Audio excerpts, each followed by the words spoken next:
Our next speaker is about to tackle an uncomfortable, unnerving, but important question. What is actual loss in a pandemic? Robert McAssey is currently head of loss prevention for global luxury brand Richemont. And aside from his current role, he has vast experience as both loss prevention director for Nike EMEA and a senior global compliance manager for Adidas. His many innovations have made many waves in the retail sector. And here, now, he'll lay bare his thoughts on and grave concerns about, you might say, the current crisis faced by retailers all across the UK. Enjoy the presentation.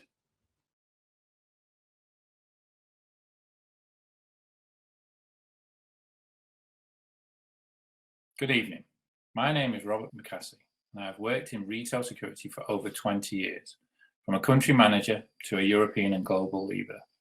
I have worked for the two biggest sports manufacturers in the world, managed numerous teams and various crisis situations, and I've seen what has happened and how it has affected our business, our people, and our way of life. I have titled this presentation this evening as Retail, What is Actual Loss in a Pandemic? But I could easily have replaced the word what with the word where or even when, as during this unprecedented time, at least in my lifetime, the way we go about our life and how we shop has been changed dramatically, both on the high street and digitally, which has opened up avenues for criminals to take advantage whilst our eyes and the world's eyes are looking elsewhere. When we talk about loss, we as LP professionals are tasked with looking down the supply platforms we sell to the consumer, exploring all avenues where we could have lost or have identified opportunities of potential loss, keeping up to date with the criminal and their way of thinking, and in most cases advising the business on ways to reduce, mitigate or accept with minimal impact to our main client, the consumer.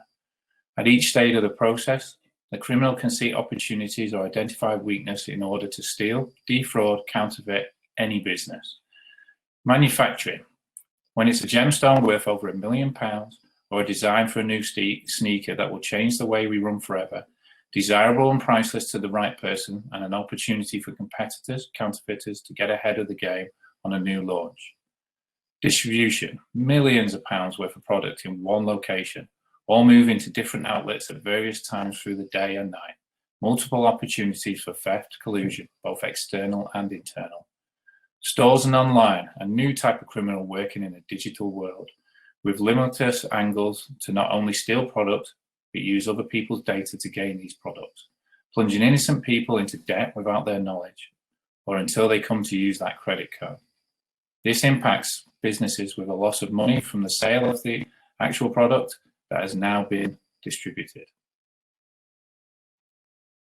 As we looked at how this pandemic swept across the globe and how governments dealt with it, restrictions were put in place in almost all countries. How we did business changed, and with such a severe change in business meant a difference in how the criminals saw opportunities. In some cases, a vertical spike in areas where we had seen an increase in threats and risk already, for example, digital. As the pandemic moved, so did the restrictions. Our retail stores started to close at an alarming rate for the right reasons, to protect employees, their families, and our consumers. This closed an avenue of what we would call traditional retail loss. Distribution chains either closed or worked at a reduced capacity in order to service our online consumer. With retail stores closed, there was no need to run at full capacity. Also, due to social distancing restrictions, to have hundreds of employees in a confined space became difficult. But as we saw panic buying for basic necessities such as bread, pasta, flour in our supermarkets come to the forefront, the consumer's eyes were shifted away from non-essential purchases to a must-need purchase. Manufacturing changed the way it worked. As the demand for our own product was reduced, a new product was needed and in short supply to help and support our amazing healthcare workers and hospitals in providing much needed PPE equipment. All of which closed or limited some doors of opportunities to the criminal, but did not eradicate it. When these operations start to open again, the length of time between now and then allows the criminal to find new ways to exploit the system, ready to strike when access is re-granted. What does this mean for operations that are still open? Well, they become a more focused target, almost relentless, and dependent on a business's ability to detect and adapt to new and constant threats to that stream becomes critical to how they can reduce that impact. Let us not forget that some businesses may be reliant on this stream providing a source of income to maintain the basics until their other operations can reopen and bring additional revenue in.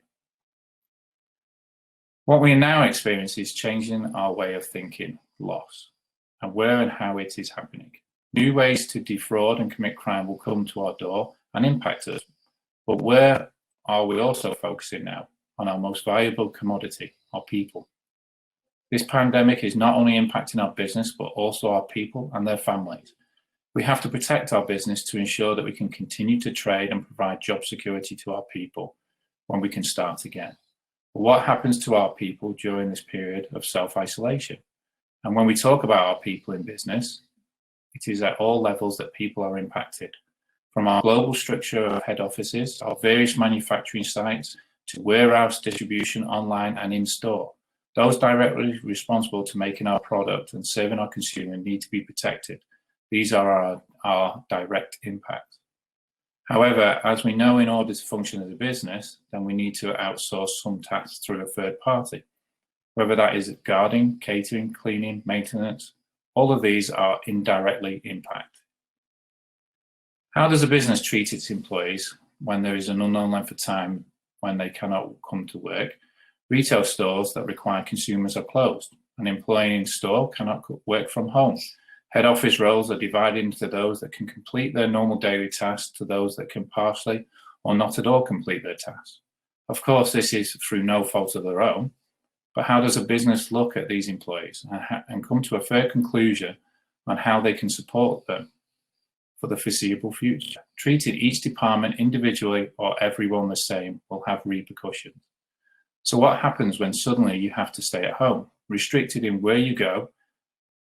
A normal task as a food shop that would normally take 30 minutes to complete suddenly takes 2 to 3 hours. Children getting more and more frustrated as they want to go out and play in the sunshine but do not understand what is going on around them and only see their friends in the street or park and ask why they have to stand 2 meters away from them. An ideal environment to work with everything going on around you.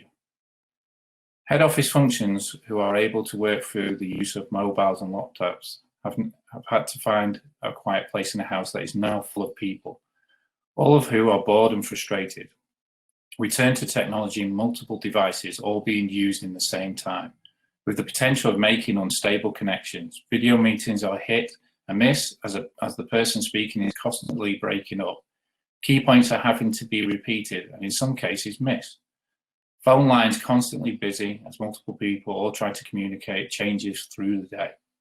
As restrictions started to reduce in some countries and continue in others, and we start to talk months rather than weeks before the type of normality is resumed, protecting the future of our people's jobs becomes paramount. We have already seen some businesses furlough their staff and use government support in countries where this support is available. What about those countries where they are unable to provide this support? What then? By protecting their people and making tough decisions, most businesses do this in order to increase their ability to reopen when the restrictions are lifted, bringing a sense of reassurance that people have a job to come back to at the end of it. Although they are planning for how this looks, and even when they are able to get back to some sort of business normality, albeit with potential restrictions in place, safety and security will play a key part in this. And as we know, most employees supplied to us through third-party providers play a key part in ensuring our safety and security is maintained. But as businesses need to protect the here and now, and when they get back to normal is unclear at the moment, how does this look for a third-party supplier, who again, through no fault of their own, provide a service based on an operation that cannot be provided at this moment in time? Does the business it provides for continue to pay for a service they are not getting, or suspend for a period of time? They can resume the service, which will almost always involve suspending payments also. Most contracts do not cover this kind of situation, and most of the time contracts are not centralized, more individualized based on the country the service is providing for. So conversations are happening in multiple countries with little or no guidance. Relationships that are built up over years, regularly employs the stores, that stores, warehouses have connected with and built up a high level of trust. They know how our business works and take pride in helping them achieve their goals. Could be gone in a heartbeat, but as they often have to look for new employment with no follow mechanism in place, will they ever get them back? All of which could result in reduced capacity to resume the service that provided to multiple clients when a business resumes. Recruitment drives will be in place, but with training and finding the right fit can delay getting people into place.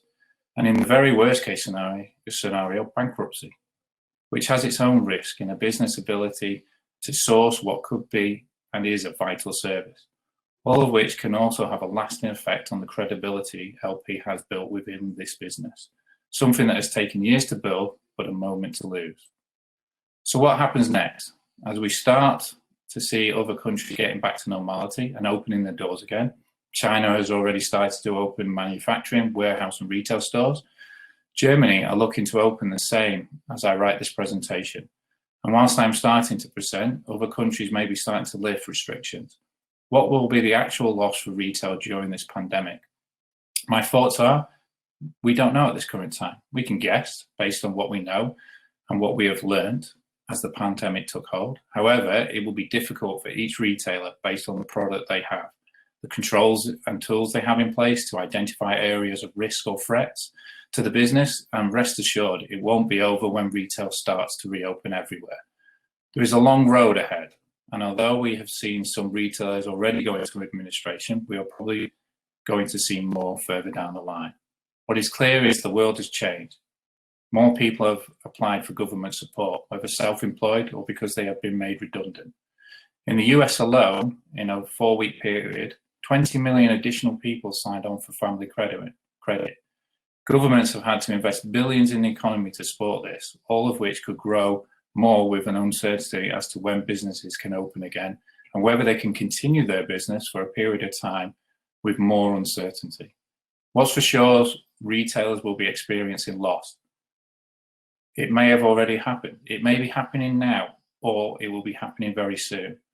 Whether that will be losing their business and their livelihood, reducing the amount of people that they have working for them through redundancy, and increasing counterfeit products as people want branded products but don't have the money to pay for it. Seeing an increase in online fraudulent activity through counterfeit returns, stolen credit cards, or an increase in good old-fashioned shoplifting, we can be assured that we as LP professionals will be in for a long ride and not the normal way of life. But I'm sure that it will never be the same for everyone. Thank you.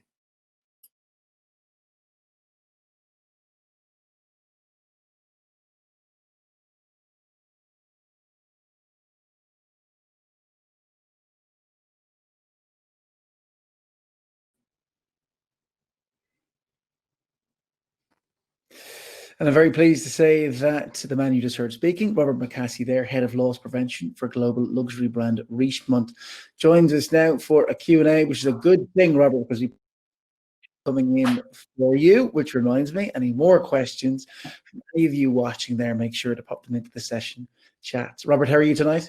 I'm good, Paul. How are you? Not too bad at all, thanks. Not too bad. Now, a big question, a difficult one to start you off with. We're not going easy on you. What do you think will be the new normal for retail? Asks a member of the audience. Will be. What do you think that new normal will be, and how will it affect the security teams embedded within it? What do you reckon? Well, I think when we look at it, it's through this whole pandemic and the isolation that people have been put into. I think the norm has been, and it was progressing that way anyway, a lot more towards digital than into own retail. So going physically into a store and touching products. You know, when you see sat in your own homes at the moment, I'm sure we've all experienced it, the amount of vans that are going around delivering to homes around the area has increased dramatically. And obviously that's down to the whole isolation. But I also think that people will start, even when restrictions are dropped, I think they will start to go more towards digital. So us as LP professionals, although we've already been learning that part of the business and how that's progressed on, I think we're going to become less generalistic about knowing everything and more specific about going down the online route and looking at how digital is affecting retail as a whole. Because I think the whole shift towards that platform of purchasing for the consumer keep increasing even after when we come out of this isolation. You know, in some of the markets that we already do business, like China, for example, as they're coming out, it was already high in online sales. They're talking about, you know, 25, 30, 40% increase after the restrictions have been dropped. So from an LP professional point of view, you're kind of shifting away from your traditional retail of the four walls of a store that, or a boutique that a consumer walks into, to going onto the digital platform where there's multiple ways. And I'm sure Tony's alluded to it many times today through his many presentations. Businesses, of course, yourself included at Richemont, are being forced to adapt and to change. You've touched on it there, but are there good things to come from the very bad, horrific and horrible thing that's happening at the moment in terms of how businesses will operate? Are there things that you've maybe learned over the past 8 weeks that you weren't aware of and that will streamline the business in the future? Yeah, I mean, I think one thing that's common, and definitely what's been common by just in the streets that we've lived in, is the way that people have come together more. So people have talked more together. You know, you've met people that you've passed every day and never even spoken to, and you know, during this time, everybody's coming together. Everybody's in the same boat. Everybody's together. And I think through business, you found the same thing as well. I think everybody started to appreciate each other's role. Now, yes, some come more to the forefront than others. So, you know, during this whole occasion, LP, loss prevention, security professionals come to the forefront because the business looks to a crisis situation. They look to the experts to say, what do we do? But what that allows us to do is we connect with other departments that we maybe didn't connect with before. And I think that kind of common appreciativeness of each other's roles has meant we've understand each other's roles more. So then when we then come back to what would in essence be the new norm, I think that to connect and to have meetings and generally how do we move the business forward becomes a lot easier because of this whole pandemic and what it's done. It's just brought everybody closer together and more appreciative of each other's job and role and what they do. So there's been cohesion. It's galvanized the business community as much as it's galvanized the actual community outside of that as well, which is really interesting and something I certainly wouldn't have thought of. I'm sure people watching will think the same. Moving on to more questions for you. One from the audience here for you. Will there be an excessive number of requests for third-party security providers? And what will it be is a question we've just got coming in there. Absolutely. I mean, you know, I said in my presentation, it's a difficult situation to be in because most businesses will look at their own employees and their own families, and especially during this time that it's affecting everybody, not just within the people that work for the business, but their extended families as well. We as a business try to protect our individuals so that they are provided for and they have reassurance that there's a job that they can come back to at the end of if and when this does finish. But when you talk about third-party contractors, and you know, specifically for LP, guarding is one of our biggest spends that we will ever do. Obviously, within those organizations, a lot of those individuals are reliant on you know, having people that they can call on and do different tasks, i.e. being in a retail store. But if those stores are closed, there's no job for these individuals. What happens then is that not all of them can follow their staff, so they end up finding another job. Now, when you think about the relationship that you build up with these third-party providers, suddenly when all this comes back to the forefront again, they've then got to get these people back in. So no doubt, you know, hundreds of businesses will go into third-party suppliers and say, right, I'm opening on Monday. What can you provide for me? And I don't think they'll be able to provide a level of service for everybody. And you could be opening operations within retail stores where you've not got the same support that you had before, whether that's through guarding, whether that's through cleaning, whatever you could choose from your third-party suppliers. I think it's going to be a massive strain on them to be able to provide a service for everybody because they're not going to have the resources to be able to provide for it, because they've not been able to retain those resources through not being able to kind of follow them or even pay them during this time. Sure. So again, it's all part of that new normal you were mentioning and alluding to just there. Here's a, I suppose, predictable, but still an on-point question, let's say. Is this the death of the high street? Someone wants to know. And will the future be virtual shops? Given what you said earlier, is there a leaning in that direction? Can you see that being part of our future, or will the high street always dig their heels in? I think even before this happened, I think the high street was starting to die in a lot of towns and cities, and even I think just before the pandemic started. I mean, I live in Manchester. Our biggest out town shopping centre is the Trafford Centre, just outside of Manchester. I know it. Yeah. They reported before this pandemic about the amount of, they're in £2-3 billion worth of debt in order to trade.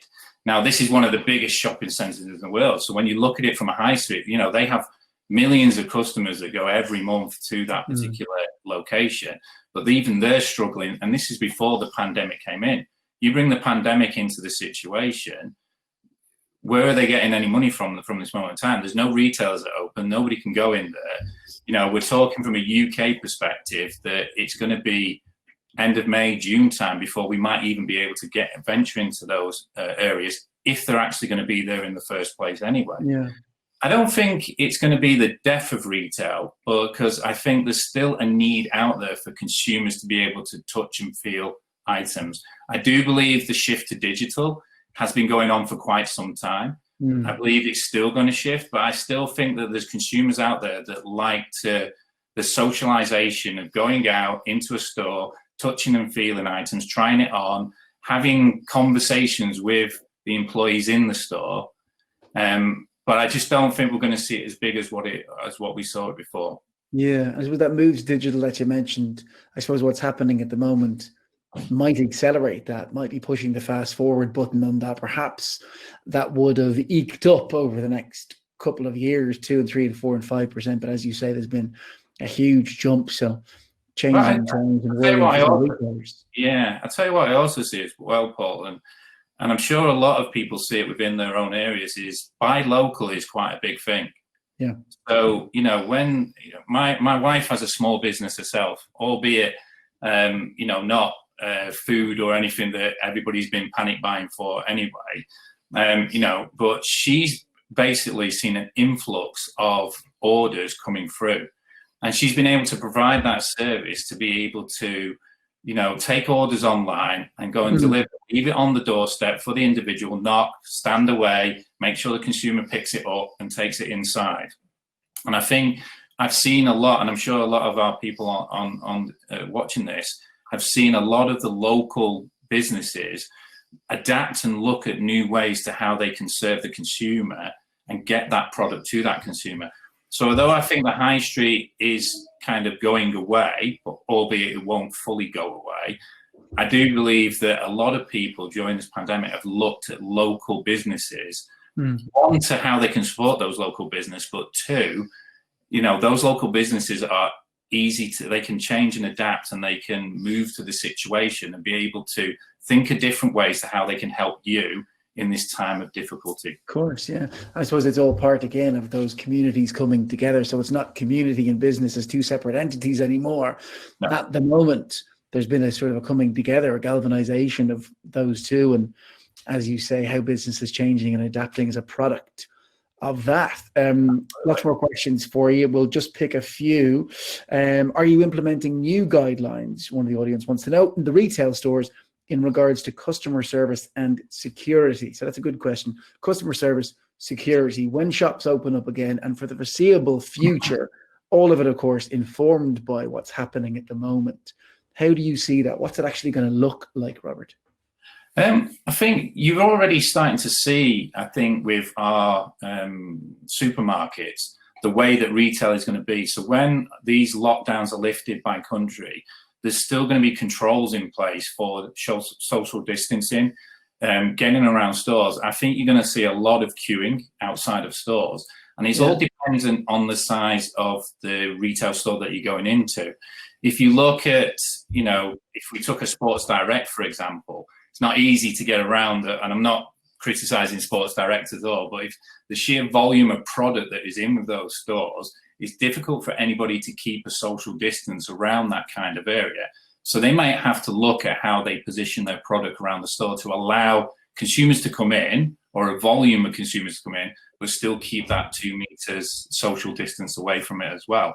If you look from a Richemont perspective, we're very much a face-to-face consumer. It's a one-to-one service that we give.